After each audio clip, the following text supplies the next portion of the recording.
গরমটা খেলে কি হয়, আমার একটু ভালো হয়, কষ্টটা কম হয়। আর জল গরম যখন খাই সারাদিনে, আগে তো সকালে খেতাম জল গরম, এখন মাঝে মাঝে একটু খাচ্ছি, কারণ এতটা দাঁতের যন্ত্রণা, এতটা বুকের কাছে শিরশ্বার মতো প্রবলেম, এতটা সবসময় মানে সকাল থেকে, আমি তো সকাল 5টা, মানে 5টার সময় উঠি। তো পাঁচটা বেজে যায়, তো 5টায়, 5:30, কারণ ঈশান স্কুলে পাঠাই ঈশানকে, তখন থেকে মুখ দিয়ে একটা লালানি ভাব।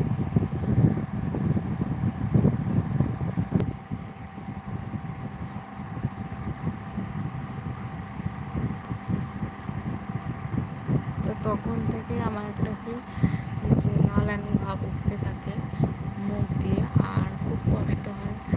তো সেইটা প্রায় 5টা থেকে 9টা পর্যন্ত এটা হয়। আর তোমরা যদি কোনো কিছু জেনে থাকো এর জন্যে, যে এটা করলে এটা ভালো হয়, এটা তাহলে আমাকে অবশ্যই কমেন্টে লিখে জানিও। আর আমি ঠান্ডা ধাতের মানে ওষুধ খেয়েছি প্যারাসিটা, আর প্যারাসিটা খেলে কি হয়, আমার শরীর খুব দুর্বল হয়ে যায়। তো প্যারাসিটা খেতে খেতে দুর্বলটা লাগে, এইটাই আর কি, ভালো লাগে না। তো যেহেতু অনেক পাহাড়ের ওষুধ, তো প্যারাসিটা। চলো বন্ধুরা, তোমরা সকলে ভালো থেকো, সুস্থ থেকো।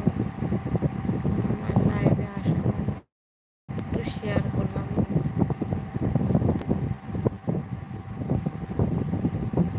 তোমাদের সাথে শেয়ার করলাম, মনের একটু কষ্ট হলে, ভালো থেকো, সুস্থ থেকো, ভগবানের কাছে প্রার্থনা করো যে আমার এই প্রবলেমগুলো যেন সলভ হয়ে যায়। খুবই অসুবিধা হচ্ছে, তো চলো রাখি, বাই।